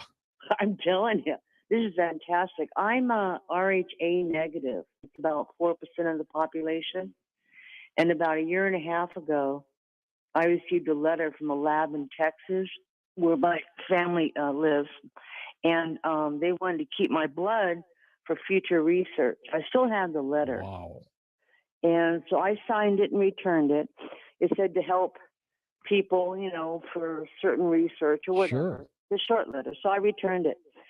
But also, I've always felt like I was a makeup baby, reconciliation, 6 years after the 3rd sibling. My birthday's 9/11. I've always felt I've been born like 20 years too late for my time. Oh, I love the big band swing. I love the poodle skirts. I was born in 58. And it's like when I walk into a room around people, it's like I have an antenna on my head. It's just a really strange experience I've learned to live with. So being A negative, and I have green eyes, and I have sandy brown hair. You fit the mode. I'm serious. So, yeah, I got that letter, and I just signed and returned it back. But, yeah, A negative, RHA negative. It's everywhere, Joe. We've only got a minute left, but it seems to be all over the place. It is. It's out there, people. And just remember, just because you're RH positive doesn't mean you're not a contact date. That's all I need to tell you. I don't want to leave anybody out in this conversation today. Do these people who claim to have the RH negative factor, do they have strange dreams? Do they tell you that? Actually, most of them are very in control of their dreams. They do a lot of dream weaving, which means sharing dreams with other people, but they're very in control of their dreams. So when they go to bed, they program themselves for what they want to dream about. They change their dreams while they're in it. They don't really have nightmares because they have complete control of their dreams, which is odd for most people. Most people cannot control their dreams. They think they can, but most of the time it turns out to be something else. But these people seem to do it quite easily. It's just another part of who and what they are. It's a strange group out there, and it keeps growing. And I don't know if I should be scared or happy, George, at this point. Is the study complete? It'll never be complete. All of our studies are always ongoing. As long as the sites are up, they will always be there. The blood type study is now currently 20 years old. The origin, the gray and reptilian studies are about 25 years old. And as long as I'm alive and as long as the sites are up there, you can go take the studies anytime you want. They're an ongoing project until we can at least get some idea of what this is. Keep in touch with your new book, okay? Oh, well, I'll get in touch with y'all. And thanks, George. Thank you, Joe. You take care of yourself. Amazing. His website, linked up at coasttocoastam.com. It is ICAR1, the number one, ICAR1.com. For Dan Galante, Tom Danheiser, Lisa Lyon, Lex Lonehood, Sean Ladisor, Stephanie Smith, Chris Boros, Tim Banal, George Knapp, and Ian Punnett, I'm George Norrie, somewhere out there on Coast to Coast AM. We'll see you on our next edition. Until then, be safe, everyone.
Good. And it's a really good step in your career. It can help you move forward. I'm not going to say everybody. I did see, for some reason, it seems a little bit easier for the illustrators and the writers coming off the win. Both years I was asking still illustrators pick up jobs while I was there. Writers is a little bit harder, but still several writers are out there doing that. Well, hell, one of them, Kevin, won the award and then put a trilogy out. And it's got it published now. So it just shows what a little award can do to help you out. But it is blind judge, people, and trust me, I know this for a fact because I toured people up for a couple of years about, oh, you're full of shit, I don't believe it's real. Oh, man, we're going to talk to Sean because Sean's a winner from there. Not a recent one, but a winner, but still. They told me, oh, no, Joe, it's fine, judge. Nope. It gets thing, all the judges don't know what color you are, what sector you are, what nothing. I'm like, yeah, whatever.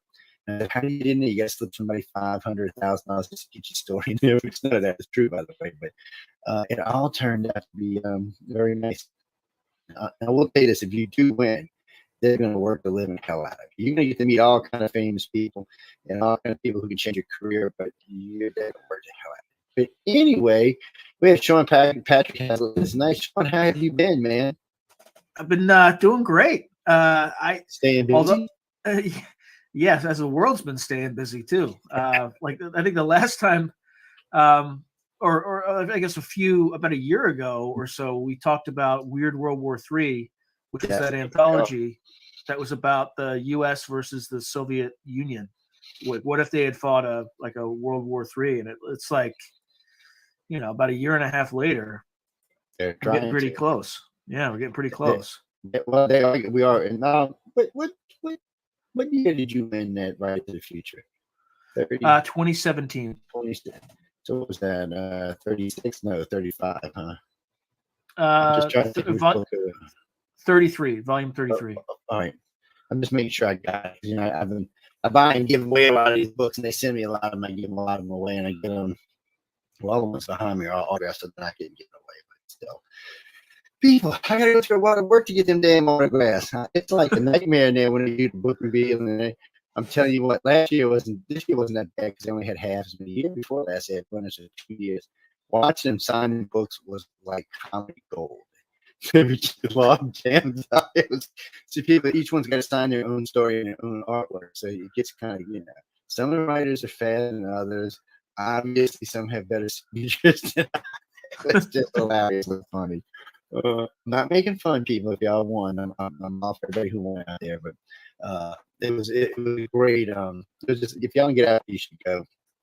John and Emily will take really good care of you, and everybody wants their services will treat you like gold. I mean, there's a woman named Joan who's like the whirlwind. If you've ever watched Dune, she is the whirlwind. I mean, this woman just stops. I don't even, she doesn't even catch her breath. But everybody's good. I've talked to everybody out there many times. I aggravate the hell out of a lot of them, walking around camera in their face, their phone in their face, microphone in their face. I'm not going to be rude when I want to be. So, I wanted to push them. I wanted to see if they get angry or if they get mad or if they say something other than, that's my job. I mean, that's what I go from press, man. I mean, that's what I'm doing. But I mean, you met him, Sean. What do you think, man? Before we get into what we're here to talk about, man, what do you think? Crazy bunch of people over there. Yeah, like they're all extremely hardworking, and they put together one of the best, if not the best, writing event every year, or like writing awards ceremony. Even if you've been to like like Nebula Awards or Hugo Awards, they're nothing in comparison to the pageantry that they put together in kind of the L. Ron Hubbard's Writers of the Future contest awards. So, I mean, hats off. It's really, I mean, you're in Hollywood. It's a real Hollywood event. They be on the limos and drop you off and put you on the carpet for 2 hours, and everybody in the mama presses out there, snapping pictures, talking to you. And then you get to go do the gala for 2 hours, and the good day. The only thing this year was that they turned the air conditioner off because they didn't want being picked up in the taping. That's you gotta do it in October next year. You to do that again. It's great, people. I mean, it gets me is how professional everybody is, because a lot of these first-time winners, they've never really been exposed to this kind of television before, or this kind of audience. Standing on a live stage in front of people can be unnerving for a lot of people. But they all get up there and they give this acceptance speech, and they really hold it together. I'm surprised they make it all week with all the work they put up there. It's nonstop for these people. It's like an intense training course, ladies and gentlemen. But if you get it, all the writers I talked to really, really enjoyed it. All the illustrators as well. They have some great illustrators and great webs. And like I was telling them, there's a guy in New Orleans hiring 100 people right now in the gaming industry looking to gaming to New Orleans. So a lot of jobs at 100 people at $100,000 each to start. I just don't know if they're going to be programmers, but I guarantee a lot of them are going to be story writers and artists. So I would definitely check into it if I was John. So Sean, we talking about World War III last year. Now it's looking like we're in a picture where, if the orange guy was still in office, I wouldn't be worrying about World War III. This probably wouldn't even going on because he made Putin nervous for some reason. But this Biden guy, which I don't really hate or dishate, because he doesn't, other than driving gas prices, he's really not on my list that hard. It's well, I mean, he's not the best with economy, but still, he's not the worst president we've ever had. He's not the best president we've ever had either. He does make me a little nervous because Putin and Xi Jinping don't seem to be scared of Biden. They seem to be scared of Trump. They don't seem to be scared of Biden. So I'm a little worried because they may push it a little further with thinking Biden won't. And I don't know if he would or wouldn't. Yeah, it's hard to say. Would this guy go the extra mile? I mean, already it seems like he's the perfect one for you. So Poland wants to send them a bunch of their own planes, well, a bunch of Russia's planes they want to send to. We said no, but yet we're going to send them a bunch of helicopters. What's the difference? My understanding is the aircraft that they want to send think they're like MiG 29s or something like yeah, that. something like that. Yeah. They're, and again, I haven't looked too deeply into this, but they're much older Russian aircraft, and at the end of the day, they wouldn't. Not only would they not make much of a difference, but they would probably, um, you know, accelerate the loss of Ukrainian pilots. So the other issue too is like, another question people might have is, well, why don't we just send them M1 Abrams tanks? Um, and again, there's nuances behind things like that, because M1 Abrams is a much more expensive tank than say a T-72. They're the parts would have to come from the U.S. We have to supply that, whereas for T-72s the parts are readily available everywhere in Eastern Europe. And then there's just the logistical footprint of an M1 Abrams is so much more complex and expensive. Because it drains like gallons to the mile, right? Like 1 mile, just to move 1 mile to consume, I don't know, something crazy like 25 gallons, right? So it's not like 25 miles per gallon; it's like 1 mile per 25 gallons or something like that. So you're dealing with this massive logistical footprint. So the way that you have to look at this fight is it's kind of the politics of good enough, the politics of getting the right equipment to the Ukrainians in as much mass as possible and in a way that they don't need a ton of training time to get up to speed. They can just use it right away. So javelins are perfect examples of that. The NLAW that the British have, another example of that. It sounds like the Switchblade, these kind of automated suicide bombing drones, are also fairly easy to configure and train people on. And what they do is, my understanding is, you send them up and they just loiter for a while until they find a target, and then they just dive on top of the target. So it would be ideal for this Donbass offensive that the Russians actually just started today, by the way. I think they started moving into they've been in the Donbass, but the last big push before May 9th, which is the Russian Victory Day, celebrating Germany. Like, that's the key day that Putin has to show some results. So he's going to kind of throw everything at the Ukrainians in the southeast, as soon as and as fast as possible. I think he has kind of 3 kind of operational objectives. The first is to subdue Mariupol. That, I think they've narrowed the Azov battalion down to, or cornered them at this steelworks plant, which it's a massive plant, but that's, they were yesterday, or a day to 2 days ago, the Russians gave them a surrender or die ultimatum, and the Ukrainians obviously rejected the surrender.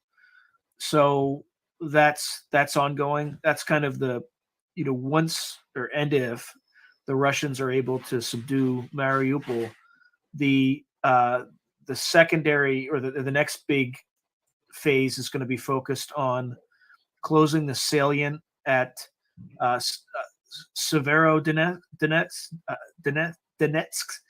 It's hard. I can't pronounce it properly.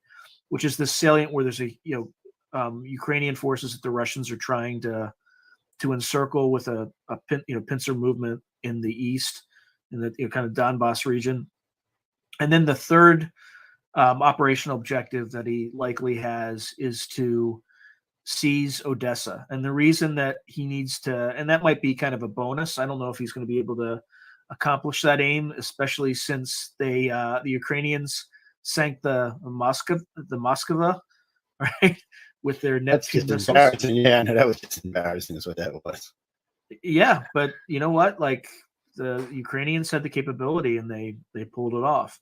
So that's going to make things a bit harder in kind of getting to and seizing Odessa. But if Putin is able to capture that far, he ends up strategically denying the Ukrainians access to the Black Sea. And then, if he were to stop there, declare victory, and then go home, he wins. And the reason he wins is by cutting off the Ukrainian economy from the Black Sea, he can he can put a damper on their economy, weaken them, because that's typically where and as you know, the Ukrainians have a huge, are huge suppliers of grain worldwide. So if he does that, then all he needs to do is just kind of declare a victory, negotiate a separate peace with the West to get sanctions done, and then he just bides his time.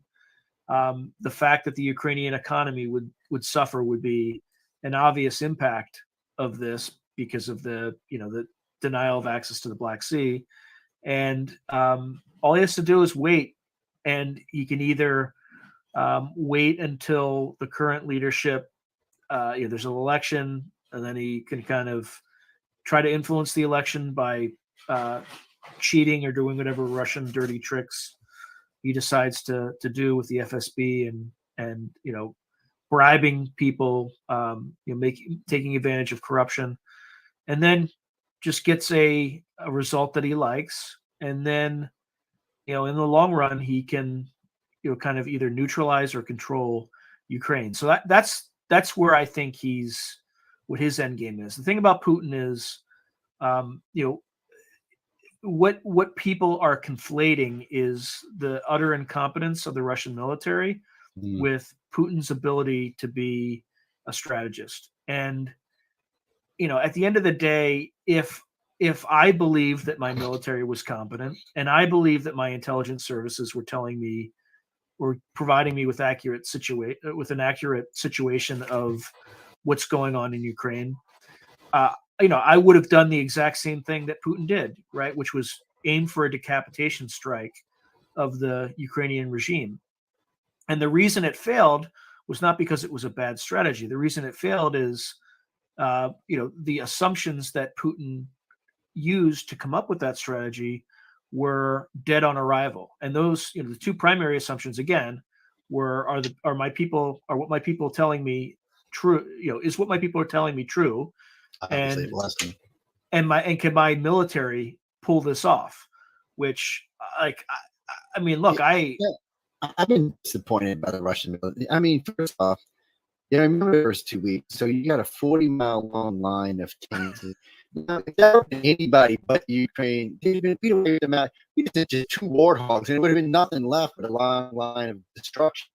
And we wouldn't even try it. I mean, it wouldn't even be a big thing for us. So I'm thinking, I said, I know Putin watched this, one of the biggest armies in the world in less than 6 months in Iraq without any real effort. And I'm thinking, dude, what are you doing? You've got a lot of the same weaponry we do. What the hell is going on here? And he got air superiority in a week, right? Well, semi-air superiority because they keep shoving javelins up his butt. But other than that, he seems to have a sort of air superiority there. But he doesn't seem to know how to use it. He's got the whole entire Black Sea. He does seem to know how to use it. It's almost like he's scared to really push the Russian military. He's scared they're going to break down or if they're going to be seen as incompetent. Really, truly, I mean, you've got a 40-mile thing of tanks rolling around Kiev, and you can't even take Kiev. I'm thinking there's something wrong here. Now, we're on General 8 now, right? The Butcher series we have now is what it's called. We're on General 8. I mean, how do you lose 7 generals in a war that ain't even a war? I don't know what to even think about that. I mean, the guy who used the cell phone, I'm thinking to myself, you're a general. You can't get through to Russia, to Moscow, so you pick up your cell phone knowing they're tracking these cell phones. You make a call, what do? They send a missile right to you. I'm thinking, really, dude? I mean, what kind of general were you again? It scares me to think that Russian military can be this incompetent. It's got to scare China, too, because China relies on them as the military to help keep the U.S. at bay. And right now, the U.S. is laughing its ass off going, dude, it'd be a fight for us. You'd have to use nukes because without them, you wouldn't stand a chance. So, I mean, for China, it's got to be a little embarrassing, too. That's why they put all the nest eggs. It's just, I'm with you. I don't think Putin's been getting the whole truth. I think he did some things differently. If he was one, he's got a pretty decent Air Force. I mean, he could shift a big chunk of his air force and just basically fly wing to wing across the country and start leveling. He hasn't done that. I mean, there's things that worry me though, because if he gets in a bind, he may use something like mustard gas or a low yield, 2 kiloton nuke somewhere to end the war. Because I mean, he drops a 2 kiloton nuke. What's Ukraine going to do? Surrender? I mean, what else choice do they have? I mean, I think probably surrender. But I think in private discussions, like peer to peer between the American and Russian sides, I think the U.S. government has made it very clear to. And again, this is just speculation on my part, but I think the U.S. has made it very clear that if the Russians overtly use chemical weapons or low yield tactical nuclear weapons, and it's obvious, right? Because the Russians can, are pretty shifty when in terms of their use with like Novichok was like a new thing that they used in the past that nobody had ever seen before. They'll provided that we can verify that they've used the chemical weapons. I think what we likely have told Putin's people in private, use any of these weapons against the Ukrainians and we can prove it, we will enter the conflict and start destroying Russian combat power in Ukraine. And I think that's all we need to say, because based on what we've seen in the initial days of the conflict, I think we could probably accomplish that task within a month. Oh yeah, I agree. We've got enough support in Europe right now that it wouldn't be. I mean, between us and our allies, I don't think it'd be a big deal to take most of Russia out of there and within a month. And I don't know if Russia would want to put any more troops or planes in, because that's just losing. That's a losing battle for them. I mean, all they would be doing is expending materials. If they couldn't manage, so they would just be loot tanks. Oh, by the way, yes, Jeffrey, thank you for that. The Mi-17 helicopters are not going to be sent to the Ukraine for some reason. The Biden administration backed them. Really? Yeah. The Mi-17 is the HIP, right? Like the transport helicopter? Yeah, it's basically it carries some light weaponry, some rockets on it, but nothing major. It's just, I think it was 17,000-pound cargo helicopter or something. He pulled out a send them. I don't know why. I understand why he didn't send the Soviet MiGs, because for 2 reasons. I agree with Sean said earlier, they're kind of ancient and would be easily shot. Even though for strikes, like when we were talking about those lines of tanks, would have been a great piece of equipment. That's a little bit different. That's more of a direct attack on Russia. We're funding them with planes that can see helicopters and cargo planes that you can attach missiles to. We can't have if they stuck missiles on there. Not our fault. We're just sending them cargo. For some reason, he pulled that out. And I noticed a lot of the other package I see on this list here, a lot of this is World War II era crap. I mean, don't get me wrong. Things like houses, 150 millimeter houses will work against a lot of things. I mean, they'll rain hell on you all day long. But really, true, we don't really, our own military usually don't use weapons like that. Well, we have sophisticated drones and all kind of other little creepy weapons we got now. We've got robotic weapons. The United States is a whole different category than it was in its last 2 wars. So if you ever see us really deploy in a real force deployment, you see all kind of new weapons like you will see. They'll probably, as a matter of fact, thanks to Putin, we're getting the railguns back. We're taking the railguns off the Zimwalt destroyers because I think it's $1 million a round or something. Have you ever seen this? Have you ever seen the original Zimwalt with her two railgun is a beast. So this thing's going through what is it? Bikini Atoll. It's got some old World War II airships left over from all the times we nuked them. They're all floating out there, right? This thing comes cruising on about 30 miles away, and just opens fire. It just basically just decapitates every ship out there. It's the top of. There's no way you're going to stop these things. They're going too fast, and they're too solid. You're not even going to shoot them down with missiles, or they're too small. Shooting missiles and light armor is not going to hurt any. It's like cutting through the top of a ship with butter. So they decided to show you they had a frame for something they were building. I guess they decided to scrap. This thing shredded it like it was. I'm telling you, these guns alone get close to any navy. They don't even need any missiles, and you can see the Zimwalt. The Zimwalt is, I think, it identifies as a speedboat. That's how little it looks on radar. It's radar crossing. So you're not even really going to know it's there until it's too late. And I'm telling you, you did not want to mess with this, and not including all the other weapons it has on board. But the destroyer was, I think, only 170 people.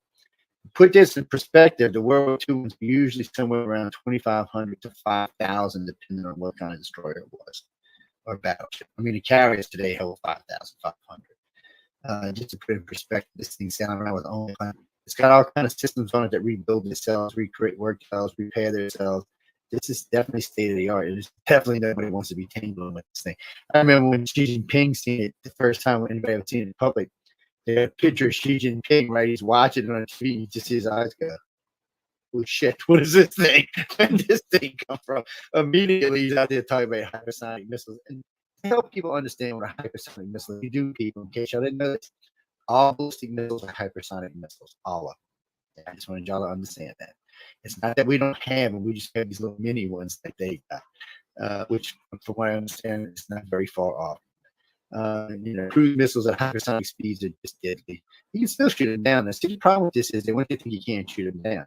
Yeah, if you're like 10 miles, you're probably not going to shoot it down. But if you shoot just like we shoot a cruise missile, you have plenty of time to shoot it down. Just because it's traveling at 5,000 instead of 3,000 doesn't mean you can't shoot it down. You just got to be a little bit more accurate. I just don't like the hype. Yeah, this guy's just in the Navy and all of this stuff. And it's not quite what everybody's made it out to be. But for a close range weapon, like against a shore or close to a ship, it'd be deadly. There'd be no stopping it. It would already be. But the problem Russia has, like everything else, to date, since 2014, Russia has attempted to launch no less than 71 ballistic missiles. Of only 2 got off the ground. Obviously, they've got issues because they've been around. These are Soviet weapons. At least ours are a little bit newer. Not much, mind you. In all fairness, I don't know if I was going to fare any better. There has been failures on our side as well. Not as many, but still. I mean, these weapons have been sitting around for 30, 40, 50 years. You don't know what's going to happen when you hit the button. You might just go blue, not do anything.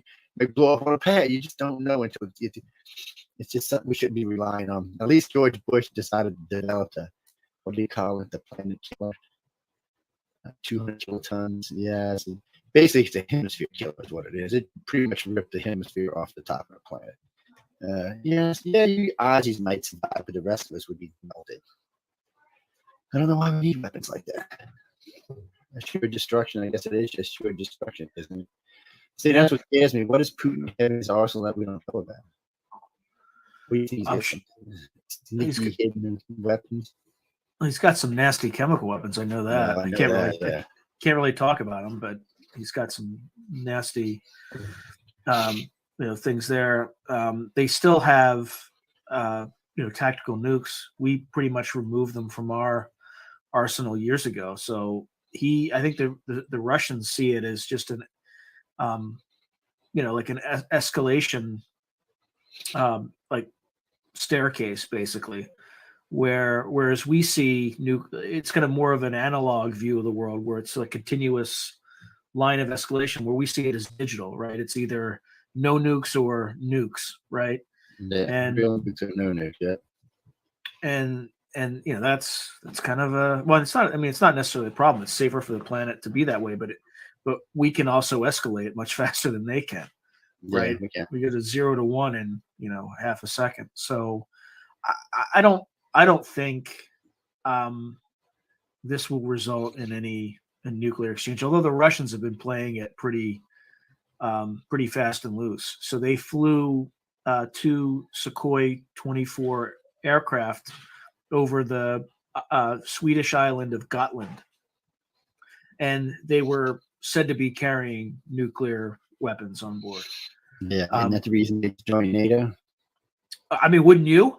Yeah, well, that's super reckless. I remember when I got the phone call, he said, "Joe, Scandinavian countries joining NATO. What the fuck is going on?" He says, "World War III starting." I said, "What are you talking about?" I turn on TV and sure, I'm like, "If you're dumb enough to fly a nuke over the top." See, that's one of the things I don't understand about Putin here. He's bitching about NATO. All he did was make NATO wake up. Now NATO was snoozing on overdrive, just cruising along, not even thinking about Russia as a threat anymore. We were more worried about China, and even China we wasn't really worried about, because China wants to be rich like the United States. This nuclear war is not conducive to being rich. So we weren't really thinking about this, and then here comes Putin, going to wake up the whole planet. Now all of Europe's flipped out.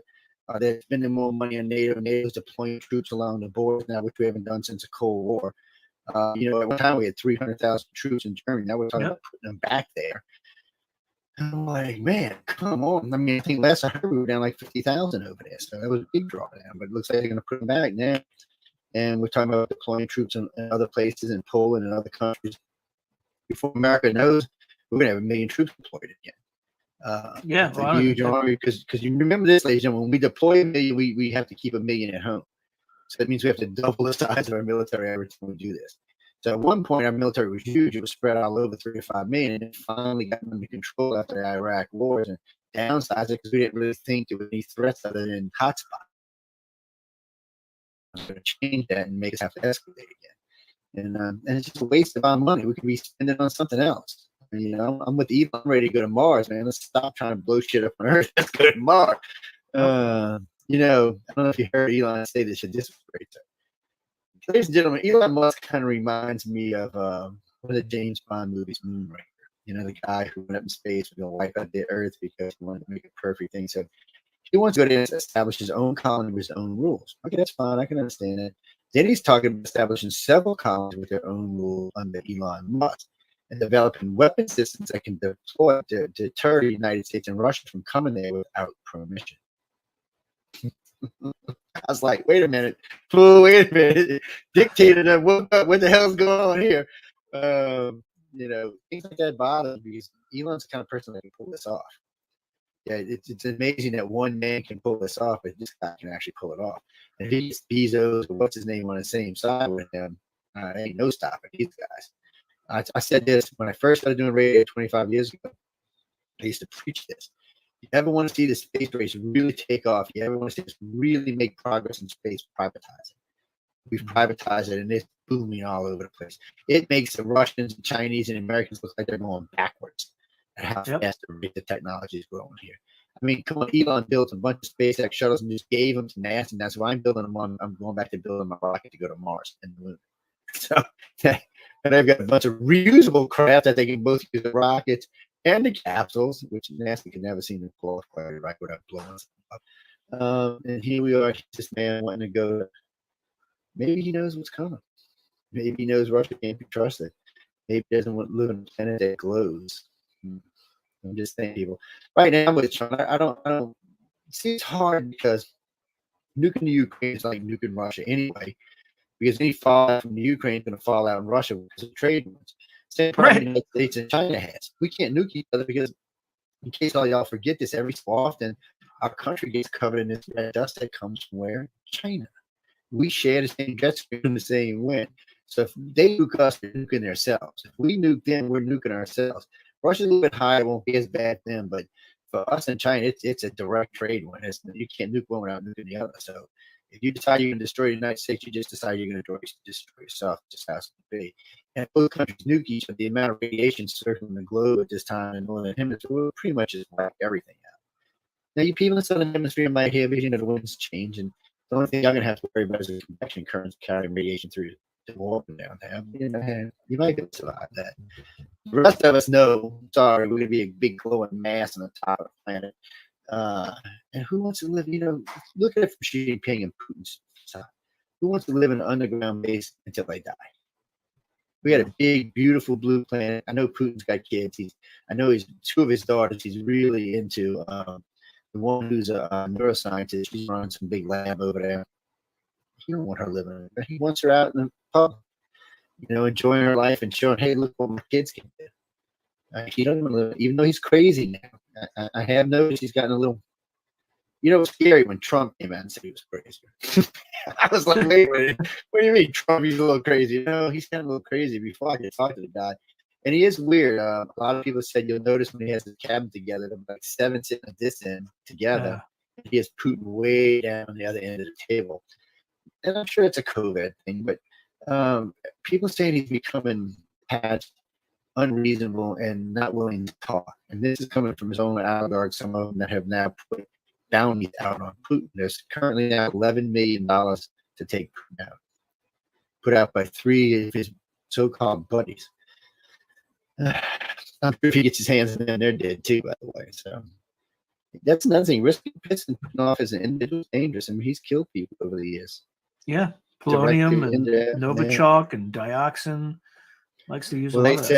they said he was in on the Cuban when the Cuban used the what the hell they used It was against either the sickness, like the strange that, sickness that they're all having. they were using. I forget what, it wasn't microwaves. It was some type of wave they were using, and it's something like a microwave. And damn, so long ago. Yeah, a microwave would do something like that.